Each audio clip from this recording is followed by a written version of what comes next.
Most fat loss timelines are wrong. And if your timeline is wrong, you're more likely to quit just before you hit 15% body fat. Yes, the number you're chasing probably can't be measured accurately, and the deadline you've set is almost certainly built on a guess. But I'm going to give you the honest timeline for getting to 15% body fat. And my name is Adam. I'm a performance nutritionist. And over the last decade, I've helped dozens of men reach 15% body fat and stay there. How long until I can hit 15% body fat is usually the wrong question. Let's face it, body fat percentage isn't a real goal or your real goal. It's a proxy. What you actually want to do is look a certain way, perform a certain way, or see different numbers in your blood work.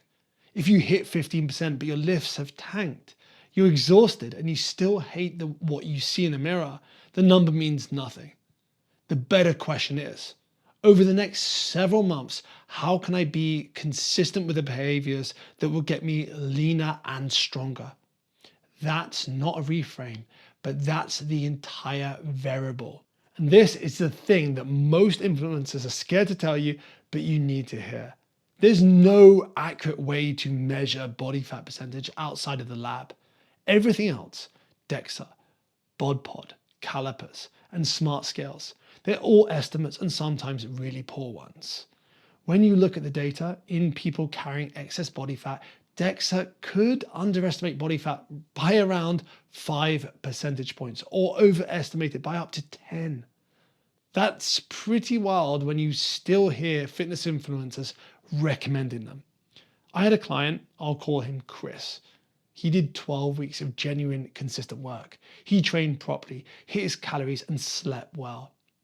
At the end, he paid for a DEXA scan expecting to see the shift. The machine came back with almost no change.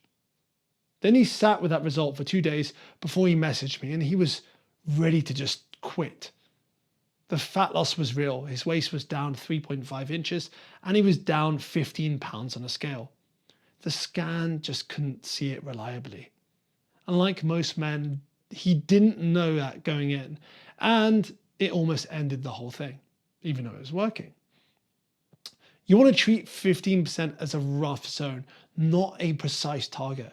I want you to judge progress by the trend on your scale over the weeks, your waist measurements, your photos, your gym performance, and your health markers, how you feel. Not whether a device says 14.7% or 16.3%. So how fast can you actually lose fat without losing muscle alongside it? I recommend going with a 20 to 25% calorie deficit. Too many people recommend cutting your calories by 200 or 500 like everyone weighs the same. Neither of those would make a meaningful dent on my progress. Imagine I'm like 235 pounds now. It's not going to make a difference. Then target 0.5 to 1% of your body weight lost per week. If you weigh 200 pounds, that's 1 to 2 pounds on average. Remember, this is an average. In your first 2 to 4 weeks, you could lose closer to 1.5%. So that could be 3 pounds a week. Above 1% is aggressive and requires 90 to 100% consistency with everything to sustain it. And if you've got a lot of muscle or you see someone with a lot of muscle, they do it like really aggressively, they can get away with it. But if you're under 20%, you can reduce that deficit. There's also a case where you could go to maintenance calories and slowly make your way to 15% body fat if you're relatively new to a structured strength training program or you haven't trained in a long time. Faster is only for short phases if you have a higher starting body fat percentage or people who can genuinely be close to perfect with their habits. And most people can't. That's not an insult. It's just real life. So according to my calculator, which has my best guess in the formula, based on the data we have and I've researched, let's say you weigh 240 pounds and you are 25% body fat. You would need to lose around 28 pounds of fat. This could take you anywhere from 12 to 24 weeks, but prepare for longer if you have holidays, work trips, etc. I believe it's very realistic to stay dialed in through those periods with the right plan, but it's better to factor in life from the start. Phase 0, this happens around 1 to 2 weeks before you cut. I want you to track what you eat for the entire week, what you eat and what you drink. You don't have to be obsessive, but just be honest, because most people are wrong about their own numbers. Honestly, this is an important part. You're not broken. Most people are miscalibrated.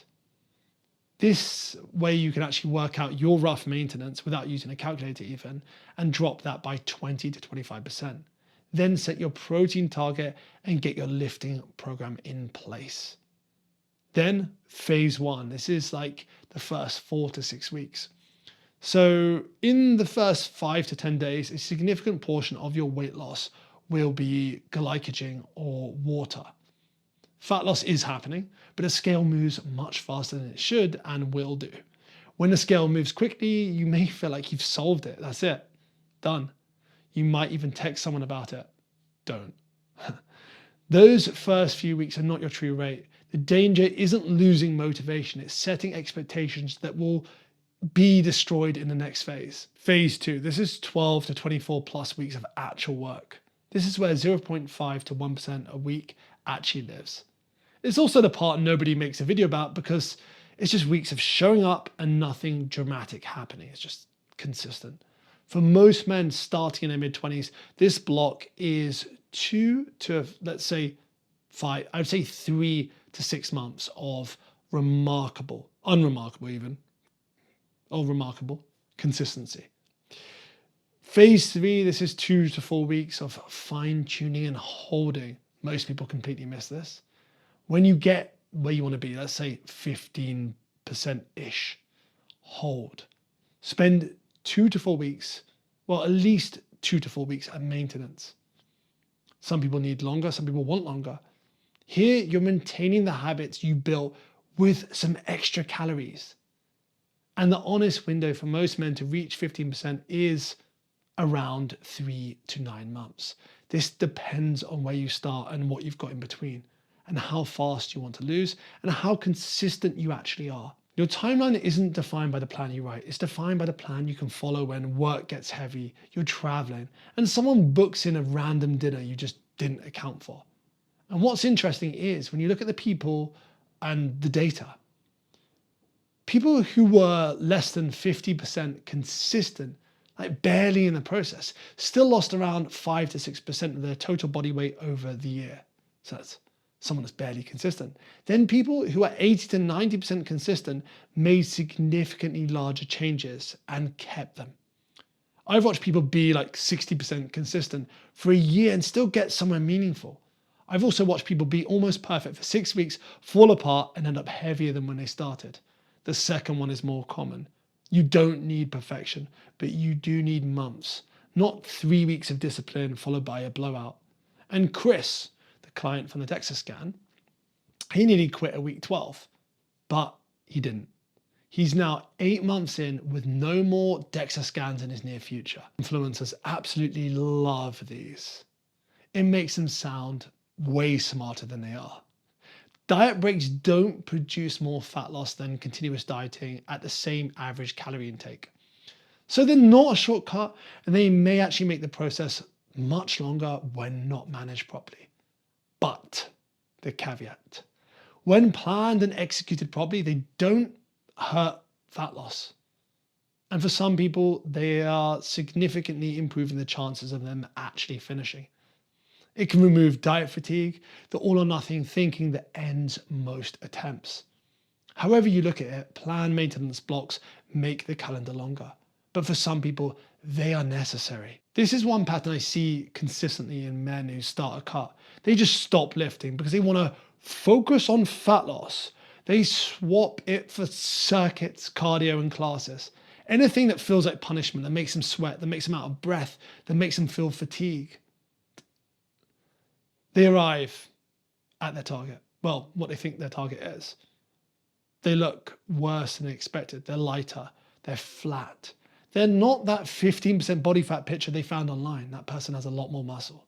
I will die on this hill. You need to continue to train like you want to build muscle.